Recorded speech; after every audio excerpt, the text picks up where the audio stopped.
is Ruth Toller.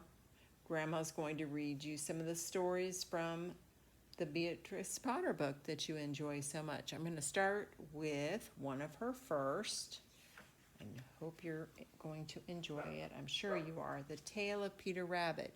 She wrote this in 1902, over 100 years ago. How about that? About this book. The story of naughty Peter Rabbit in Mr. McGregor's garden first appeared in the picture letter Beatrix Potter wrote to Noel Moore, the young son of her former governess, in 1893. Encouraged by her success in having some greeting cards designs published, Beatrice remembered the letter 7 years later and expanded it into a little picture book with black and white illustrations. It was rejected by several publishers, so Beatrix had to print it herself, and then she gave it to her friends and her family. About this time, Frederick Warne agreed to publish the tale if the author would supply color pictures, and the book finally appeared in 1902, priced at just 1 shilling. That's not a lot of money, so that was just a very good bargain back then. It was an instant success and has remained so ever since. Passy story with an engaging hero, an exciting chase, and a happy ending, matched with exquisite illustrations, adds up to a children's classic whose appeal is ageless. Once upon a time, there were 4 little rabbits. Their names were Flopsy, Mopsy, and Cottontail, and Peter. They lived with their mother in a sandbank underneath the root of a very big fir tree. "Now, my dears," said old Mrs. Rabbit one morning, "you may go into the fields or down the lane, but don't go into Mr. McGregor's garden. Your father had an accident there. He was put in a pie by Mrs. McGregor. Now run along and don't get into any mischief." She's telling them what to do. Do you think they're going to obey? I don't know.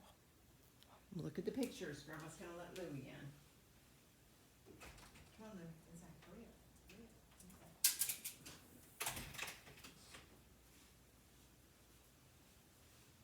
Then old Mrs. Rabbit took a basket and her umbrella and went through the wood to the baker's.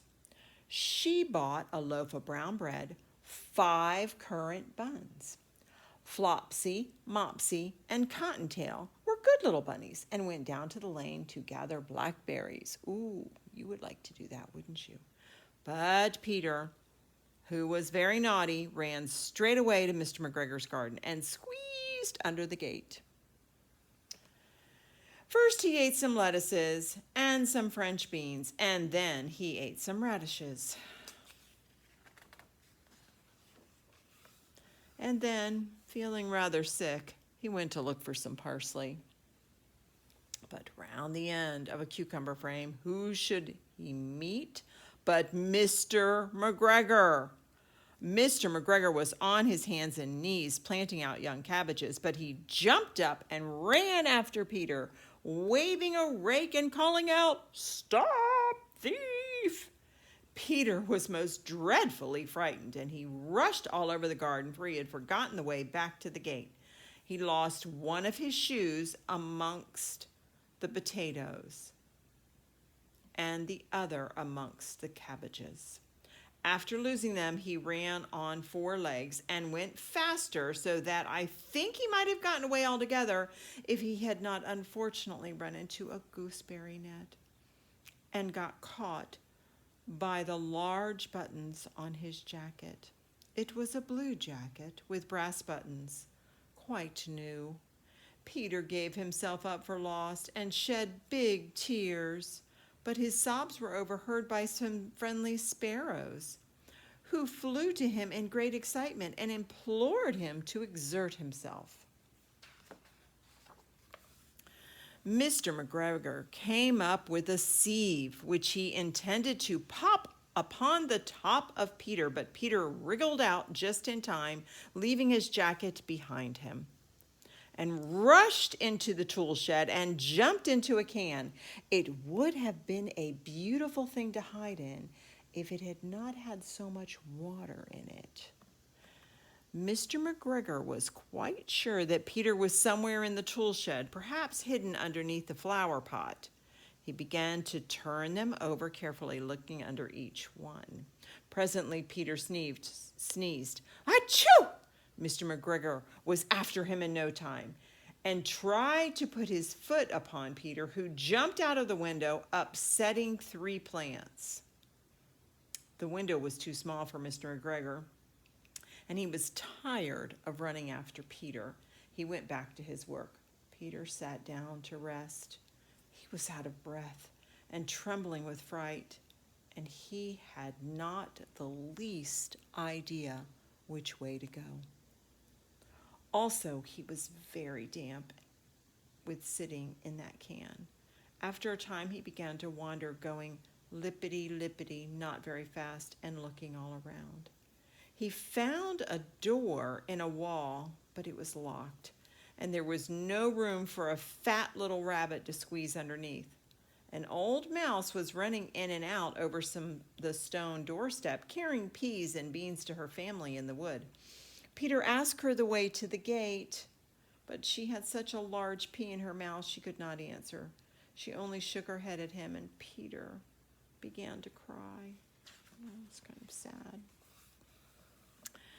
Then he tried to find his way straight across the garden, but he became more and more puzzled. Presently, he came to a pond where Mr. McGregor filled his water cans.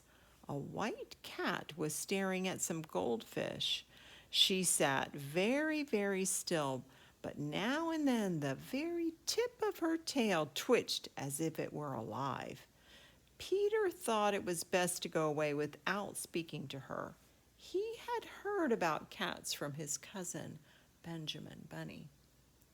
He went back towards the tool shed, but suddenly, quite close to him, he heard the noise of a hoe. Scratch, scratch, scratch, scratch. Peter scuttered underneath the bushes, but presently, as nothing happened, he came out. He climbed upon a wheelbarrow and peeped over. The first thing he saw was Mr. McGregor hoeing onions. His back was turned towards Peter, and beyond him was the gate. See, there's Mr. McGregor, there's the gate, there's Peter. Peter got down very quietly off the wheelbarrow and started running as fast as he could along the straight walk behind the black currant bushes. But Mr. McGregor caught sight of him in the corner. But Peter did not care. He slipped underneath the gate and was safe at last in the wood outside the garden. Mr. McGregor hung up the little jacket and the shoes for a scarecrow to frighten the blackbirds. Peter never stopped running or looked behind him until he got home to the big fir tree. He was so tired that he flopped down upon the nice soft sand on the floor of the rabbit hole and shut his eyes. His mother was busy cooking. She wondered what he had done with his clothes. It was the second little jacket and pair of shoes that Peter had lost in a fortnight. Oh my. I am sorry to say that Peter was not very well during the evening. His mother put him to bed and made some chamomile tea, and she gave a dose of it to Peter. 1 tablespoon to be taken at bedtime. But Flopsy, Mopsy, and Cottontail had bread and milk and blackberries for supper. The end. I hope you enjoyed that. Have a lovely day. I love you, Israel Ruth Toller. Bye-bye.